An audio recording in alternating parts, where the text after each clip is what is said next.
Welcome আমাদের এবং আপনাদের সকলের প্রিয় এক্সাম অরবিট ইউটিউব চ্যানেলে।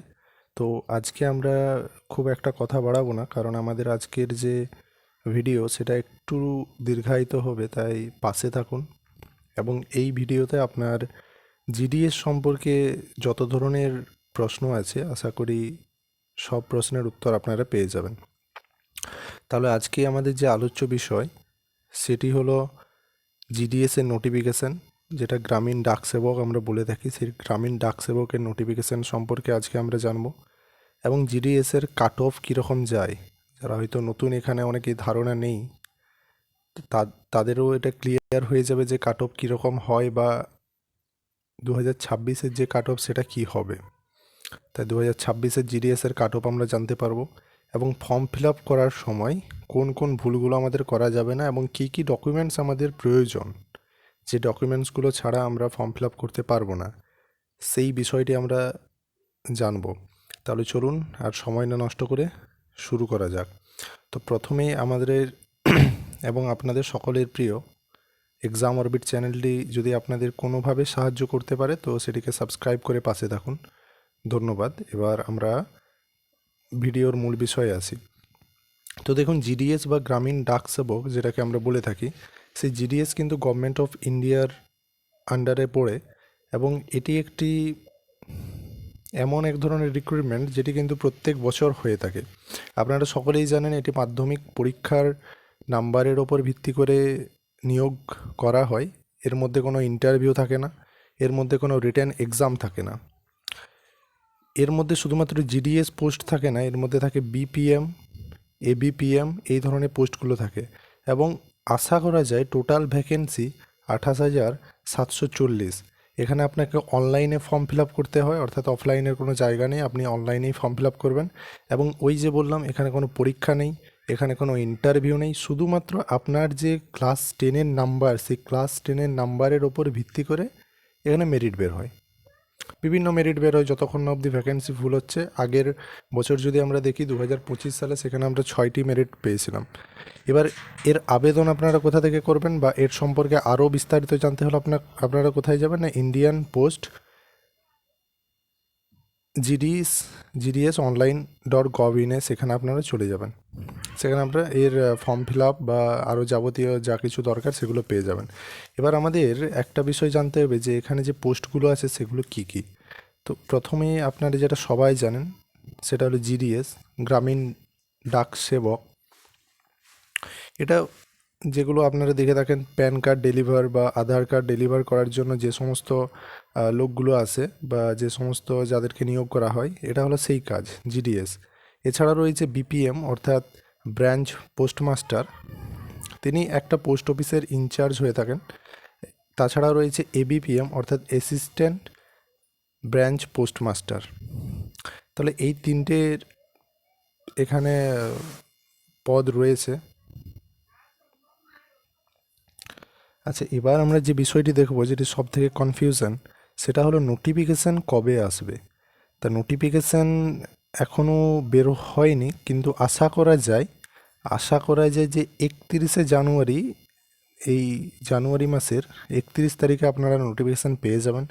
এবং অনলাইনে অ্যাপ্লিকেশনে 31 তারিখ থেকে শুরু হয়ে যাবে। কতদিন অবধি চলবে না, 14 তারিখ অবধি চলবে। এবং মেরিট লিস্ট, যেটা আপনার মাধ্যমিকের নাম্বারের ওপর ভিত্তি করে তৈরি হয়, সেটি 28 তারিখের মধ্যে প্রকাশিত হয়ে যাবে আশা করা যায়, যদি সব কিছু ঠিক থাকে। এবার আপনারা যে অনলাইনে অ্যাপ্লিকেশান করবে, সেই অ্যাপ্লিকেশানের কত কী ফি লাগে সেটাও এখানে দেওয়া আছে। আপনারা যদি জেনারেল বা ওবিসি বা ইডাব্লিউএস ক্যাটাগরির মধ্যে হয়ে থাকেন তাহলে সেখানে 100 টাকা ফিস লাগবে, অ্যাপ্লিকেশান ফিস। এবং যারা এসসি বা এসটি বা পিডাব্লিউডি বা ফিমেল বা ট্রান্স ওমেন রয়েছেন, এখানে তাদের কোনো ফিস লাগছে না। বেশ, এবার আমরা কাট অফের বিষয়টার দিকে যাব। তার আগে আমাদের আরেকটা বিষয় মাথায় রাখতে হবে, সেটি হলো এখানে কি কি ডকুমেন্টস প্রয়োজন। তো ডকুমেন্টসের ক্ষেত্রে আপনারা এখানে দেখতে পাচ্ছেন, যেহেতু এটা মাধ্যমিকের রেজাল্টের ওপর ভিত্তি করে তৈরি হয়, তার সবথেকে গুরুত্বপূর্ণ যে ডকুমেন্টসটি সেটি হলো আপনার মার্কশিট। তাছাড়াও আপনার আধার কার্ড দরকার, ডেট অফ বার্থ প্রুফ হিসেবে। এছাড়াও আপনি যে ক্যাটাগরির ফর্ম ফিল আপ করেছেন, যাতে আপনার 100 টাকা দিয়ে ফর্ম ফিল আপ করতে হবে না করতে হবে না সেই ছাড়টা দেওয়া যায়, বা ডকুমেন্ট ভেরিফিকেশনের সময় যেটা সবথেকে প্রয়োজন সেটা হলো আপনার category certificate, SC ST OBC যাই হোক। তাছাড়াও আপনার কম্পিউটার জানা কিন্তু বাধ্যতামূলক, এখানে আপনাকে কম্পিউটার শিখতে হবে, অর্থাৎ যে কোনো একটা কম্পিউটার ট্রেনিং আপনার সার্টিফিকেট থাকতে হবে। এছাড়াও আর কি রয়েছে, আর এখানে যেটা দরকার সেটা হলো আপনার ফিজিক্যাল হ্যান্ডিক্যাপ যারা রয়েছেন তাদের ফিজিক্যাল হ্যান্ডিক্যাপ সার্টিফিকেট লাগবে, এবং রিসেন্ট অর্থাৎ 3 মাস বা 2 মাস তার বেশি পুরনো নয় সেই রিসেন্ট পাসপোর্ট সাইজ ছবি দরকার, এবং তার সাথে আপনার একটা সিগনেচার দরকার। তাহলে এগুলো আপনার একটা স্ক্রিনশট নিয়ে নিতে পারেন। এই ডকুমেন্টসগুলো যদি না থেকে থাকে তাহলে আপনারা আজ থেকেই এই ডকুমেন্টসগুলো রেডি করে নিতে পারেন। এগুলো কিন্তু খুবই প্রয়োজনীয়, এগুলো না হলে আপনি অ্যাপ্লাই করতেই পারবেন না।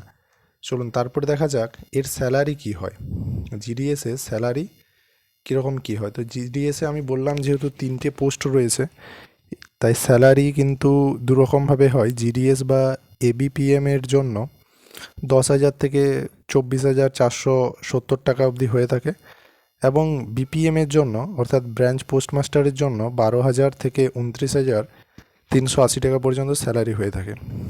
বেশ, এবার আমরা যে বিষয়টি নজর দেব সেটি হলো এর সিলেকশন প্রসেসটা কেমন। সেটা আমি ইতিমধ্যেই বলে দিয়েছি আপনাদেরকে, তাও আরেকবার আমি রিভিশন দিয়ে দিচ্ছি। এখানে আপনার একটা মেরিট লিস্ট তৈরি করা হবে, কিসের ওপর ভিত্তি করে না ক্লাস 10-এ আপনি যে নাম্বারটা পেয়েছেন সেই নাম্বারের ওপর ভিত্তি করে বা সেই পার্সেন্টেজের ওপর ভিত্তি করে। তারপরের স্টেপে আপনার একটা মেরিট লিস্ট প্রকাশিত হবে বিভিন্ন পোস্টাল সার্কেল অনুযায়ী, অর্থাৎ আপনার যে পোস্ট অফিস যে সার্কেলের আন্ডারে পড়ে সেইভাবেই প্রত্যেকটা পোস্ট অফিসের সার্কেল অনুযায়ী এক একটা মেরিট লিস্ট তৈরি হবে। এবার ধরুন আপনার মেরিট লিস্টে নাম চলে এসেছে, তাহলে আপনাকে ডকুমেন্ট ভেরিফিকেশনের জন্য ডাকা হবে। ডকুমেন্টস ভেরিফিকেশনের পর আপনাকে ফাইনালি অ্যাপয়েন্টমেন্ট লেটার দেওয়া হবে। তাই ডকুমেন্টস ভেরিফিকেশনের ক্ষেত্রে ওই ডকুমেন্টসগুলো মাথায় রাখবেন যেগুলো আমি আগে বলেছি।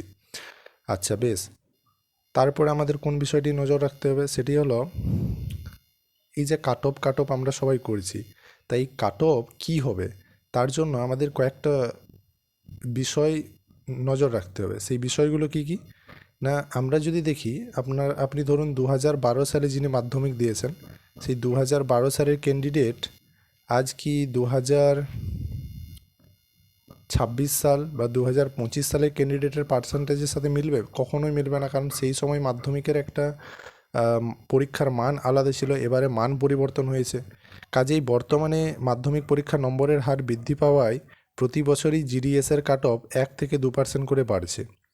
বিশেষ করে কলকাতা, হাওড়া এবং উত্তর 24 পরগনার মতো শহুরে ডিভিশনে কাট অফ 98%-এর নিচে নামার সম্ভাবনা খুবই কম। অর্থাৎ এই লাইন থেকে আপনারা একটা জিনিস বুঝতে পারছেন যে আপনারা যদি কোনো একটা গ্রাম্য এলাকার পোস্টাল অ্যাড্রেসে ফর্ম ফিল আপ করে থাকেন তাহলে কিন্তু সেক্ষেত্রে আপনাদের সম্ভাবনাটা একটু বেশি।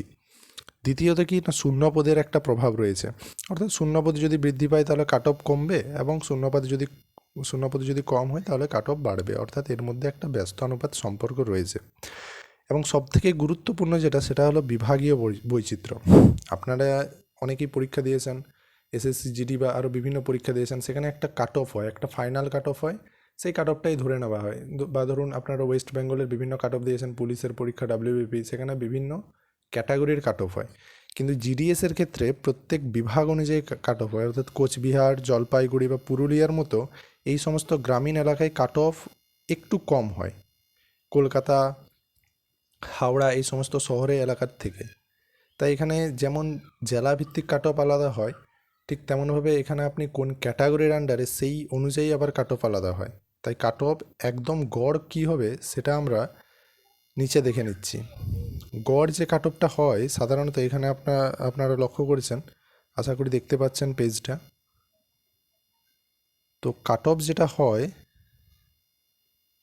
সেটা আপনারা দেখে নিন, এখানে যারা ইউআর ক্যাটাগরি ছিলেন অর্থাৎ আনরিজার্ভ ক্যাটাগরি 2025 সালে তাদের কাট অফ ছিল 92 থেকে 99%। এবার আমি এরকম কেন বলছি, কারণ ওই যে বললাম বিভিন্ন পোস্টাল অ্যাড্রেস অনুযায়ী কাট অফ হয়, তাই গড়ে 92 থেকে 99% হয়ে থাকে।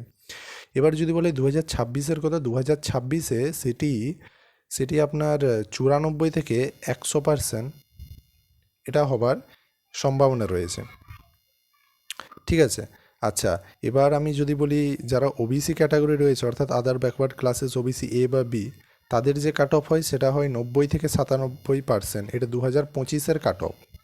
2025 সালে তাদের এই কাট অফটা হয়েছিল। এবার 2026-এ তাদেরও একটু বাড়বে 2 থেকে 3%, সেটি হলো 92 থেকে 98%। তাই আপনি যদি ওবিসি হয়ে থাকেন, আপনার যদি 92 থেকে 98%-এর মধ্যে নাম্বার হয়ে থাকে, বা আপনার যদি 90%ও হয়ে থাকে, আপনি কিন্তু এর জন্য অ্যাপ্লাই করতে পারবেন। কিন্তু সেক্ষেত্রে আপনাকে একটা বিষয় মাথায় রাখতে হবে, সেটি হলো আপনি কোন জায়গায় অ্যাপ্লাই করছেন।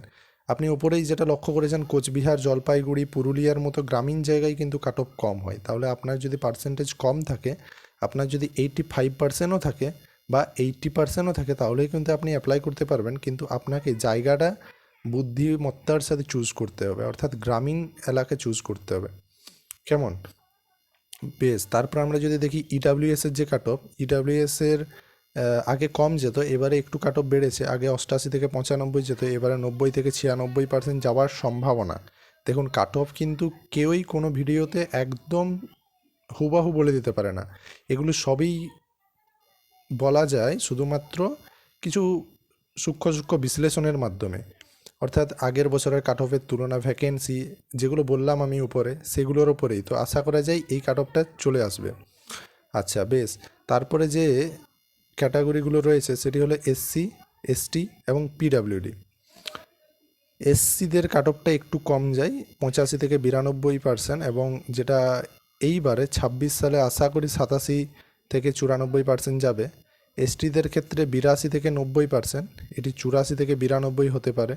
এবং পিডাব্লিউদের জন্য 70 থেকে 80%, যেটি 72 থেকে 82% হতে পারে। তাই কাট অফ সম্পূর্ণ নির্ভর করে ভ্যাকেন্সি, কোন পোস্টাল অ্যাড্রেস, এবং বর্তমানে যারা মাধ্যমিক পরীক্ষা দিচ্ছে তাদের যে নাম্বারের মান, ক্রমশ তারা বেশি বেশি নাম্বার পাচ্ছে, বা পরীক্ষার মান ক্রমশ কমে গেছে, বা তাদের পড়াশোনার যে একাগ্রতার সাথে বৃদ্ধি পেয়েছে, সেগুলোর ওপর। কাজে এগুলো হলো সব এক্সপেক্টেড কাট অফ, অর্থাৎ আশা করা যায় এরকম। আগের যে বছরের পরীক্ষাগুলো হয়েছে সেগুলো বিচার বিশ্লেষণ করে এটা আশা করা যায়। তো আশা করি এটাই হতে পারে। এবার এর সাথে আপনি 1% যোগ বিয়োগ করে নিতে পারেন। তাহলে আপনি এই ভিডিও থেকে একটা জিনিস পরিষ্কার করে বুঝতে পারলেন যে আপনার নাম্বার যদি 75% থেকে থাকে, বা তারও কম যদি 70%ও থাকে, তাহলে কিন্তু আপনি চেষ্টা করতে পারেন। এবার এটা তো এরকম নয় যে পরীক্ষা হবে, আপনি চেষ্টা করে দেখতে পারেন কোনো গ্রামীণ এলাকায় অ্যাপ্লাই করে সেখানে হয় কি না। ধন্যবাদ এতক্ষণ আমাদের ভিডিওটার পাশে থাকার জন্য। এভাবে আরও অনেক ভিডিও পাওয়ার জন্য এবং বিভিন্ন শিক্ষামূলক ভিডিও পাওয়ার জন্য আমাদের এক্সাম অরবিট চ্যানেলটিকে সাবস্ক্রাইব করুন, পাশে থাকুন। ধন্যবাদ, আমরা আজকে এখানেই শেষ করলাম।